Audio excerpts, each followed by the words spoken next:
Today I'm going to show you a fun project that you can make for a Valentine's inspired quilt, or even if you just like hearts and you like something scrappy. So I'm going to use a lot of these scraps and even weird little scraps like this. Alright, so we have the scraps here. I have already gone through and cut most of what I need out of this. So I'm just going to set this aside. But as you can see, I am going with a lot of pinks, and it's actually more of like a coral kind of a pink. For my first piece here, I need 2.5 inch by 4.5 inch. And actually this is a block and a quilt in general that is very friendly to jelly roll strips. So if you like to work with jelly roll strips, then this could be a good one for you. So I'm going to go ahead and just kind of see here. This, I do have a little bit of selvage there, so I have to be kind of careful about that. So I'm kind of getting it onto the edge of the selvage here, and then I'm going to go ahead and just trim that off. And so this is a great quilt for your scraps. It's also a really good quilt if you have a jelly roll that you'd really love to use. This would be the sort of thing where it would work great for like floral fabrics, I think. I'm just going to go ahead and use my little mini stripology for this. So this is a Creative Grids stripology in the mini size, and I'll go ahead and have that tagged in this, so if you want to check that out, you can. So my first piece needs to be 4.5 inches by 2.5 inches, and so everything is going to end up being 2.5 inches except for one piece of the background. And so I have other pieces here, and you might have already guessed that this is kind of a take on a log cabin, but it's not exactly a log cabin, but it does have a similar kind of construction to that. So I need background pieces, and so I decided that I'm going to go ahead and go with this nice black, kind of a tone on tone, gray on black background. These little swirls, they kind of look, almost like little swirly hearts and stuff. So I figured that would go really nicely with this. And so for one block, I need a 4.5 inch square. And then I will need 4 2.5 inch squares. So I'm going to set these over here. I need a 2.5 by 4.5. And then I need a couple of 2.5 by 6.5. And then I need a couple of 2.5 by 8.5. And then my final log is a 2.5 by 10.5 right here.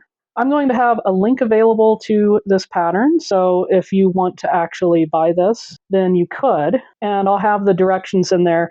Out of a regular jelly roll that's 40 strips, you could make 36 of these blocks, and that would end up being about a 60 by 60 quilt if you sewed that all together. Perfect for a throw. I have all of this, and then what I need to do is I need to make some kind of snowball edges to a few of these pieces. And so I'm going to go ahead and I'm going to put that one right there. And I'm going to put that one right there. And then I will need on the outer logs as well. And then since I have a black fabric, a white chalk pencil is great. This is a General's chalk pencil. That's the one that I like to use all the time. And so what I want to do is I want to basically draw from one point to the opposite point, so the diagonal, okay? And then I am going to draw here. And so those are going to go from the upper left to the lower right, and then the other two are actually going to go from the upper right to the lower left. So right here, we're going to go upper right to the lower left. So here we go.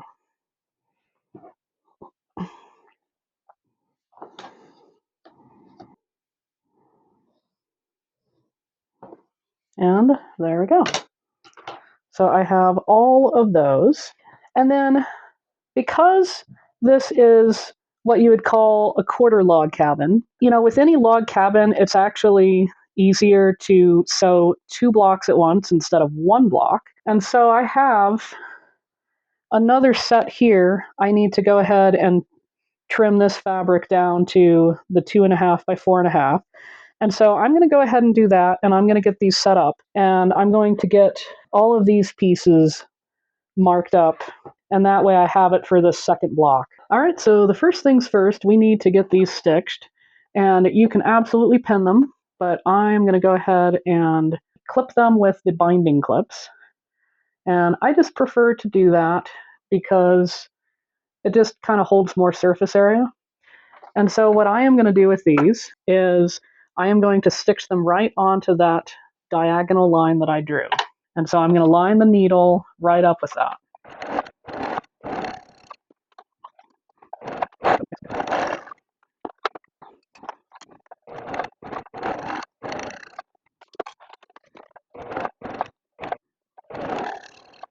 Okay, so these are the pieces. And then what I will be doing is I will be pressing them where I press them out like that. So I haven't decided if I'm going to press them out or press them open, but you could do either way. And so what you want to do is you want to definitely do it to the outside. What you want to do is trim it off, and you can just kind of eyeball it. You don't have to mark it like 1/4 of an inch.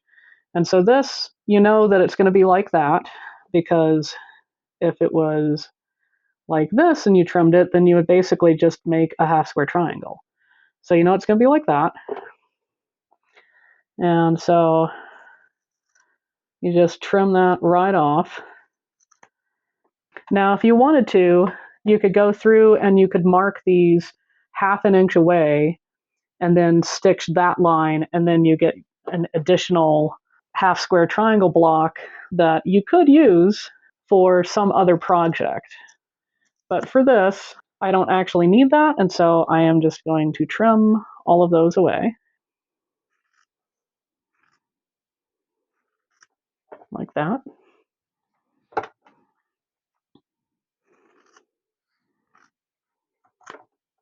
And then I have all of those pieces ready to be pressed.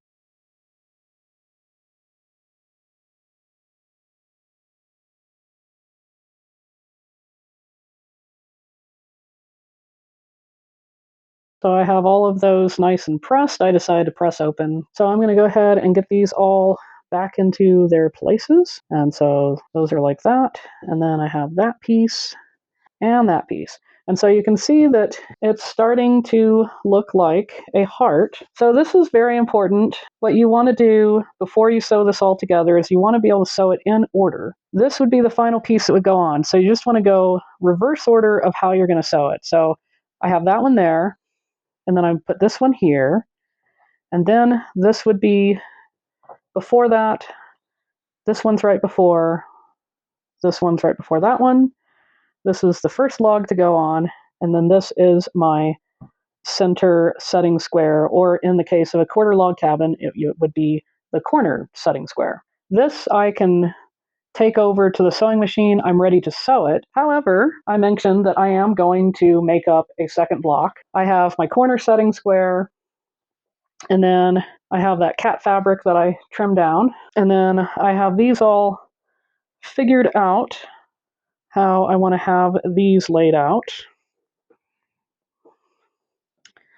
And that will be like that. Before I can sew that first block and get that all nice and sewn up and finished, I need to do the same thing I did where I put these black background squares right side together onto the logs, and those be on the first and second logs, and then on the last 2 logs I will get my diagonals drawn, and then I'm going to go ahead and sew these up, and I'm going to press these, and then I'm going to get these back into the layout, and then I will do just like I did where I start with the longest log first, and I just layer them, just stack them one by one so that I am ready to do this one at the same time. So here they are. They are ready to go at the machine. So I'm just going to set this one aside for the moment, and then we're going to focus on this first one. The first log goes like that.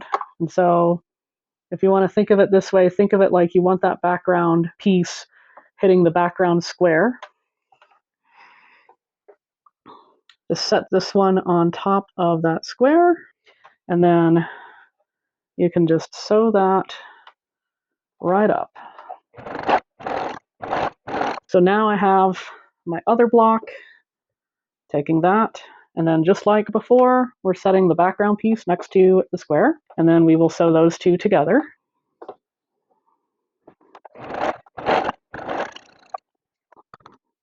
So now what you can do with this is you can just take this and you can just press it out and just do a finger press, and that is perfectly fine. And so our next piece, our next log is this one. We need to have it looking like that heart, right? So that is going to go like that, and that's like that top bit of the heart. So we are going to put that right onto there. The nice thing that happened when we pressed it outward is now this seam is going to be facing away from the direction of the needle, so we don't have to worry about this flipping over.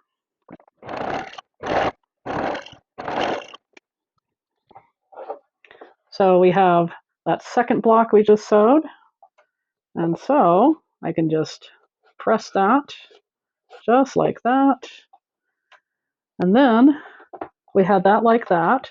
So here's our second stack. I'm going to take that top piece of the stack, and then I'm going to put it right there. My background is lined up with that square, and I am ready to put these two together and sew them.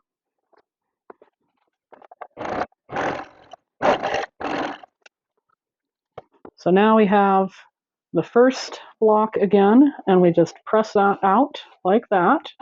Then we're going to put that back into that orientation that we had it before. And then we have our stack here. So I am just going to get the rest of these attached.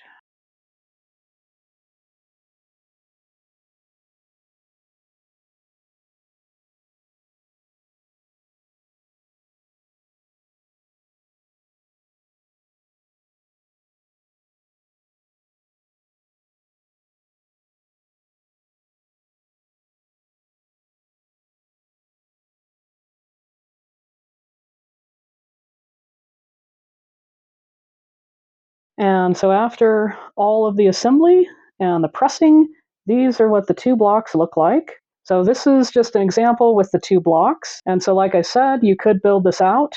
You could be very scrappy and just build this out one block at a time, or you could use a jelly roll and make 36 blocks. I will have directions that way of how much of the background fabric you need and the assembly. If you want to have that in written form, I'm going to have that available, linked as a pattern.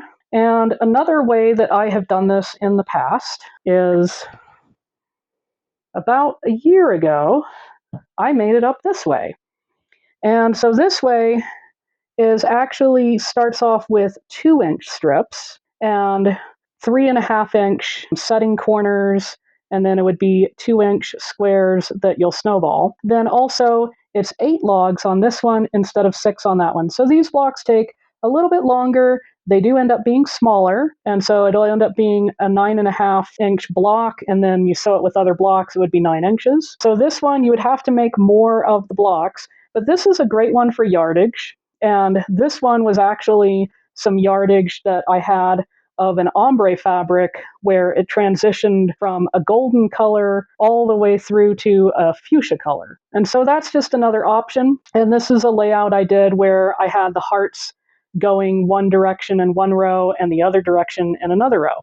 And so if you would like to check out how I did this one, because this is very friendly to scraps as well as to yardage, then I have that video linked right here. So I hope you've enjoyed this seasonal block that I have laid out here, and maybe it inspires you to make one of these beauties for yourself. Until next time, happy sewing!